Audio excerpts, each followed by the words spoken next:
Nous venons de terminer une réunion consacrée à des échanges mais également d'informations sur le projet Orascom abrité par le Lac Rose, en tout cas une bonne partie du Lac Rose. C'est un projet qui tourne sur 216 hectares, dont 32% seraient donc, abriter justement donc, des bâtiments construits, mais le reste c'est des aménagements, mais surtout justement donc, des plateformes agricoles. Nous nous sommes dit que conformément à l'orientation du président de la République, mais également à la vision du chef de l'État, de pouvoir échanger avec les populations, établir une bonne communication, sensibiliser, mais surtout établir leurs convictions. Parce que tout compte fait, le président de la République et son gouvernement savent mieux que quiconque que quelle que soit la pertinence du projet, il serait aussi utile de recueillir le quitus social. L'acceptabilité des populations demeure une préoccupation majeure pour le gouvernement du Sénégal. C'est pourquoi d'ailleurs cette communication a été faite à l'endroit des populations, des jeunes et des femmes, mais également des acteurs qui tournent autour du Lac Rose, pour leur permettre également d'avoir les bonnes informations, mais surtout de pouvoir interéchanger sur ce qui constitue aujourd'hui, ou ce qui peut constituer donc des contraintes majeures. Ces contraintes ont reçu une réponse appropriée de la part donc, du DGPU, mais également de la part donc, du DG Orascom. Et je crois qu'à la suite donc, de cette réunion, nous allons poursuivre la sensibilisation et la communication pour apporter la bonne communication, mais surtout pour pouvoir échanger avec les populations sur d'abord ce que nous considérons comme étant, justement donc, les bienfaits de ce projet, mais également essayer de lever également donc, les contraintes. Les populations également, on les a entendues, ils ont délivré donc, des recommandations, des orientations. Et nous sommes en train justement de réfléchir sur la meilleure attitude à prendre pour pouvoir donc trouver une solution définitive. Voilà, di am mbégte tey dajale fi donc waa population Sangalkam, Lac Rose, Benoba, Tivaouane Peulh, Niague Peulh, Niague Wolof. Donc pour waxtaanee projet Orascom. Waxtaan boobu nag lu war a mën a nekk la ndax président de la République ak gouvernement am gis nañ ni boobu ba léegi li nga xamante ni projet lu mu am solo. Faaw population yi nangul la ko faaw population yi nga waxtaanee ko bañ comprendre ko xam ko am na ci nag ay contraintes ak loo xamante ni moom la population yi gis ni lii kat ay jafe-jafe la yooyu déglu nañ ko waxtaanee nañ ko suñu biir donc gis nañ ni buñ ci jógee incha allah rabbi dina gën a continuer waat waxtaan bi ndax fi ñu toll ci projet bi nag moom mooy phase bi nga xamante ni moom la ñuy waxtaanee ndax balaa ñuy jëf faaw ñu waxtaan balaa ñuy jëf faaw population bi aussi gis ci seen bopp ndax it nag ñoom ñooy suñu raison d'être ñoom ñooy suñu légitimité. ba tax na nag lépp lu ñu mën pour fexe dinañ ko mën a waxtaane ak ñoom pour que projet bi mën a conforme ñoom ak seen i gis-gis waaye nag projet bi comme ni nga ko xamee projet la bu am solo ci Sénégal ci lu jëm ci wàllu logement ci lu jëm ci wàllu aménagement urbain ci lu jëm également ci wàllu plateforme agricole yoo xamante ne moom lañ fa war a mën a def donc ba tax na lu mu metti rek même bu fekkente ne ci ñoom la jëm seen i gis-gis seen i xalaat day doon lu am solo pour ñu waxtaane ko ak ñoom ci phase boobu lañ toll phase waxtaan la phase vraiment donc jokkante xalaat avant ñuy jëm ci projet boobu di gërëm bu baax nag vraiment donc DGPU ci démarche bi nga xamante ni moom mooy démarche bi njiitu réew mi ak gouvernement bi jógle mooy fexe ba waxtaan ak population yi même bu fekkee ne da nga leen di jox ndox waxtaan ak population yi même bu fekkee ne da nga leen di tabaxal ay route donc loolu nag vraiment donc gis nañ ni waxtaan bi tàmbale nañ ko ci bismillahi rahmaani rahim pare nañ ko leneen li ci des mooy gën a jegewaat askan bi gën a waxtaan ak ñoom ca fa ñu nekk ci seeni village ba nga xamante ne dañu mën a trouver solution ci li nga xamante ne moom mooy problème yi si jot a posé. Oui, nous aujourd'hui, la DGPU, nous avons initié en relation avec le préfet du département de Rufisque une concertation avec les populations riveraines du pôle urbain du Lac Rose dans le cadre du projet de la ville verte porté par la société Casa Orascom. Il faut d'abord d'emblée dire que le projet Casa Orascom a été validé au niveau de l'étude d'impact environnemental par une audience publique qui a été faite sur le Lac Rose. Mais pour augmenter le niveau d'acceptabilité du projet, mais aussi continuer à discuter avec les populations, avec les acteurs économiques, les acteurs locaux, les acteurs du tourisme, les acteurs de l'événementiel qui sont sur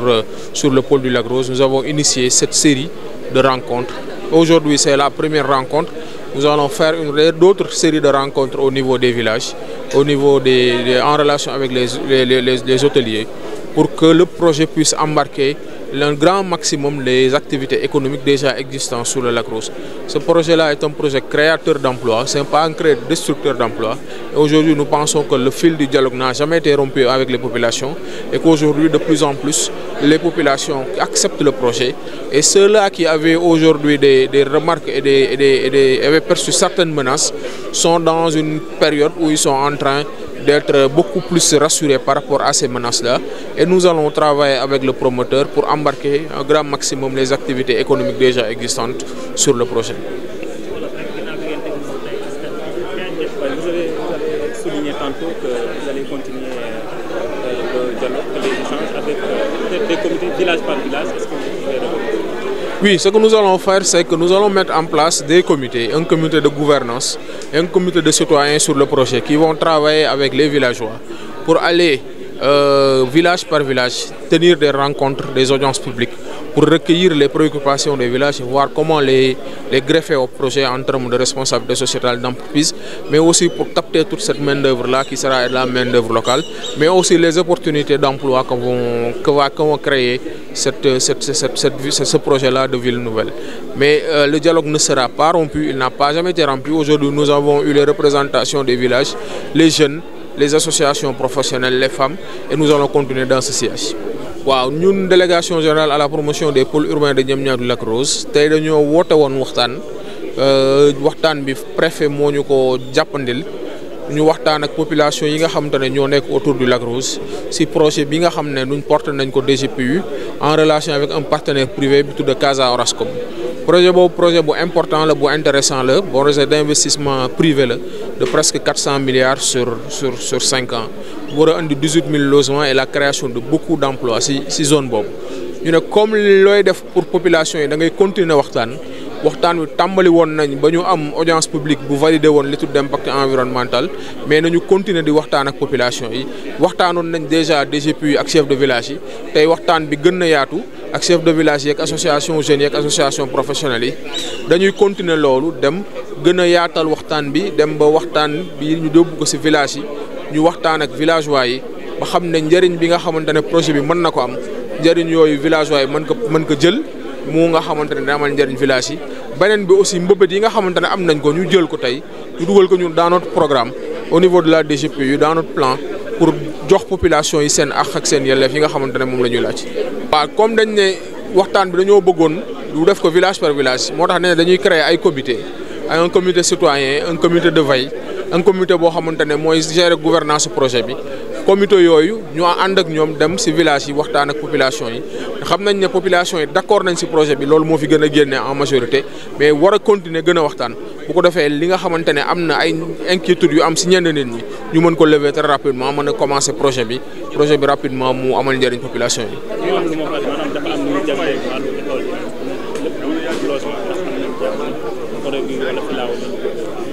projet bi DGPU moo def ce qu'on appelle un plan d'urbanisme de détail ci zone boobu xam ne zone yi dama fay soxla urbanisation dama fay soxla tabax fa ay dëkk mu dem uti un investisseur boobu ñëw def projet bi donc projet bi état du Sénégal moo koy porté mais investissement bi moo nekk un investissement privé. zone boobu aussi lii nit ñi doon yaakaar mooy ne première bande de filao bi nga xam ne mooy protéger géej gi dañ koy conserver parce que sur les 216 hectares. plus de 90 hectares day nekk forêt bi nga xamante ne mooy forêt filao yi 70 hectares rek mooy nekk fu ñuy def zone d'habitation li ci des mooy nekk foo xamante ne zone bu ñu mën a liggéeyee la ak tali yi nga xamante ne ñoo mën a nekk ci projet yi mais boo xoolee projet bi ville verte lay doon ville boo xamante ne plus de 40 wala 50% wu ville bi dafay nekk garab nekk gàncax bu nekk lu naat loo xam ne dina tax nit ñi ñëw dëkk fa mais dina tax aussi ñi nga xamante ne activités yooyu nga am fi ñii di visiter Lac Rose bi ñu gën a mën a ñëw dina jëriñ population yi gën a jëriñ activités yi nga xam ne am na déjà sur le Lac Rose. Oui, le projet est un projet sur 216 hectares mais sur les 216 hectares les 90 hectares c'est la première bande de filao.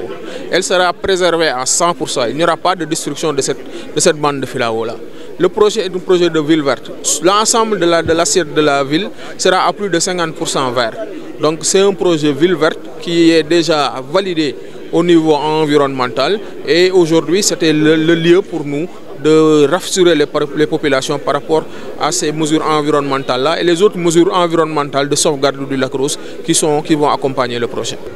Abdou Kane, responsable du projet Ville Verte. Est-ce qu'on peut retenir du projet Ce qu'on peut retenir du projet, c'est que déjà la société Casa Orascom a été invitée par le gouvernement du Sénégal pour venir investir au Sénégal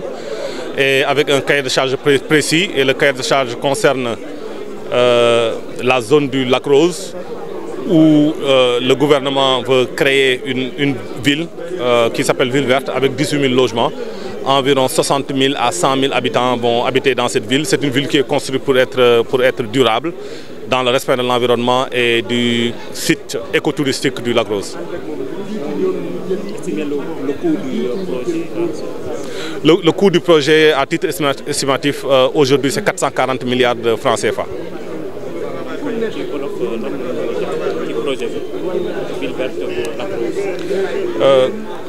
DGPU mooy kuréelu gouvernement bu yore Diamniadio ak Lac Rose ñoom ñoo woo Casa Orascom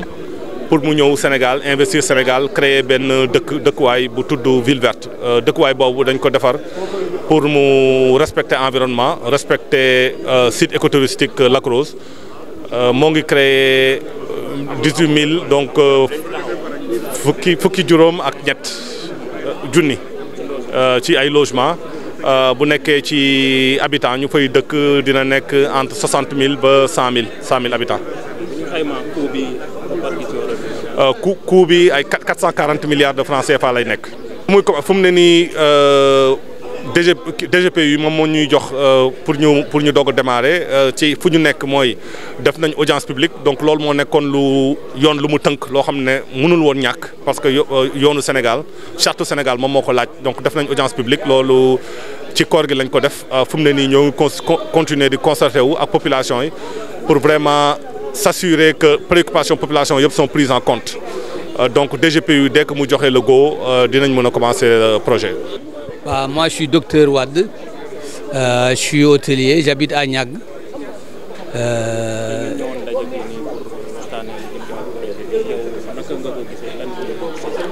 Waaw tey jii moom waxtaan wi ñu waxtaan man gis naa ci ñaari point yoo xamante ni mun naa wax ni aw ma ko woon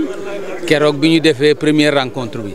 ndax bi ñu dajee première rencontre bi keroog ñaari minutes lañ doon wax ku nekk jóg dem sa yoon waaye tey jii yow may bàyyi nañ ma wax lu ma xalaat ci projet bi. te loolu am na solo ndax tey jii ñun lu ñu waxoon keroog ñu dagg ñu loolu la ñu war a répété waat tey ñu wax ni 216 hectares la ñu prévoir pour un projet d'une ville indi 18 000 logements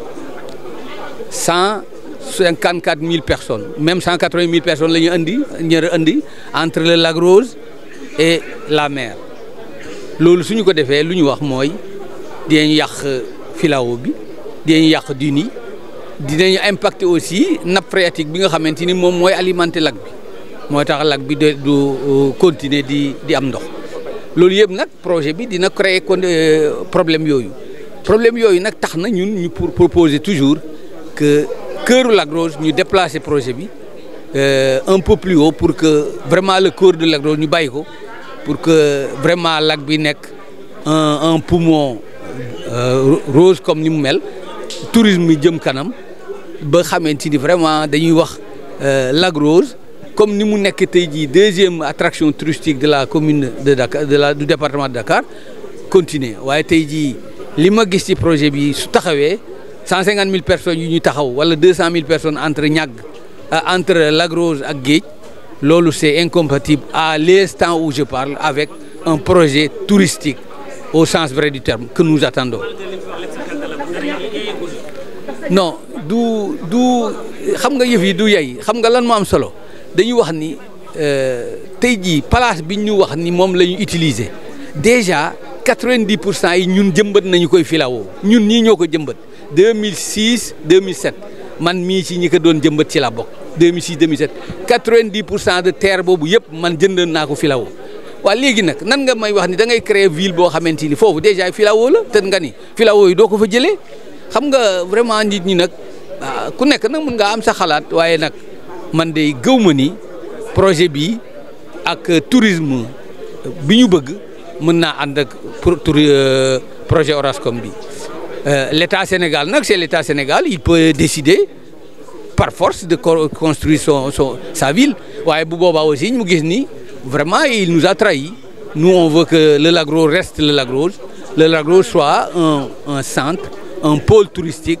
de la région de Dakar lii daal moom man mooy sama projet. waaw damay sant yàlla ci daje bi fi am tey di woon daje boo xam ne daje leeral la di daje boo xamante ni si day permettre askan bi ñu mën a gën a comprendre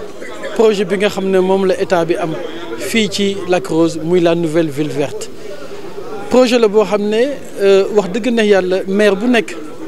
yéene nga ko sa gox bëgg nga sa gox am ko lu tax parce que projet la boo xam ne day indi li ñuy wax ay infrastructure mooy nit yi dañuy jóg di jéggaani di dem feneen foo xamante ne si foofu la ñuy mën a am yenn yëf yi comme ku feebar nga war a dem hôpital wala ku nar a dem université nga nar a génn zone bi wala ku nar a def lycée technique amuloo lycée ay action la yu mel noonu yoo xamante ne si mooy permettre Tivaouane Peulh Niaga mën a am yenn taxawaay yi te loolu man en tant que maire jafe woon na ci man mais projet bu mel ni bu ñëwee boole ko RSE muy responsabilité sociétale d'entreprise mooy bépp entreprise boo xam ne dafay ñëw jàpp ci projet bi nga mun ñëw jàpp ci pour que population bi mën a am avancement jàpp naa ne que werante mënul ñàkk mais il faut que mu nekk werante boo xamante werante buy jëmale kanam la ay nit am nañ gis-gis yu bokkul ak gis-gisu projet bi mais il faut que ñu xam ne que projet bi ñi ko tëgg ay spécialistes lañ. bu dee ministère de l'environnement dem nañ waxtaan ak ñoom bu dee ministère de l'urbanisme la dem nañ waxtaan ak ñoom bu dee plan d'aménagement le plan d'aménagement wala boo xamante ne si day jël en compte développement zone bi léegi nag nangu nañ tamit ne que am na acteurs yu fa nekk yoo xam ne ñoom seen gis-gis wuute na moo tax ndaje bu mel ni tey mu baax pour que acteurs yooyu mooy ñi def tourisme bi ñi def ñi yore hôtel yi ñi yore balade yi ñi nga xam ne dañuy yore yenn activités yu tourne autour du Lac Rose muy artisanat ak yooyu yëpp ñoom ñëpp dañuy ñëw tey ku nekk wax sa xalaat bi nga xam ne bëggoon nga soit ñu intégrer ko ci projet bi wala ñu indi la lu koy saafara tey ndaje la boo xam ne dafa ubbi waxtaan bi donte ay waxtaan amoon na avant mais tey ndaje public la bu ubbi waxtaan bi boo xamante ne si day permettre incha allah jàmm am ci projet bi jàmm am ci développement commune Tivaouane Peulh Niaga dam leen di xamante ne que projet bi du pour commune Tivaouane Peulh Niaga projet bi pour Sénégal bi yëpp la su mu ne Sénégal bi yëpp la Sénégal la en termes d'abord d'investissement ndax xaalis bu fi dugg doomu aadama yi mën a am formation am fi liggéey intérêt général la parce que ñi fay liggéey wala ñi ko wër mën nañ fa jënd kër ci ay anam yu woyof mais aussi dana permettre tamit ñu mën a développer tourisme bi parce que loolu tamit am na ñoo xam ne yaakaaruñ ko mais bërëb boo xam ne defar nañ ko mu muccaay mu rafet day indi mbooloo bu indi mbooloo day indi tourisme loolu yëpp jàpp naa ne que ci waxtaan yii di ñëw dana gën a dalal xel ci ñu bare àddina nag yonent bi sallallahu alayhi wa sallam gën gi mbindeef tey ñëpp ànduñu 100% d'accord waaye li ko yàlla may kenn du ko naatable am naa yaakaar ne que incha allah projet bi bu commencé dérouler ñenn ñi nga xamante ne si amoon nañ ci gis-gis yu leen jaaxal danañ gis lu dalal seen xel.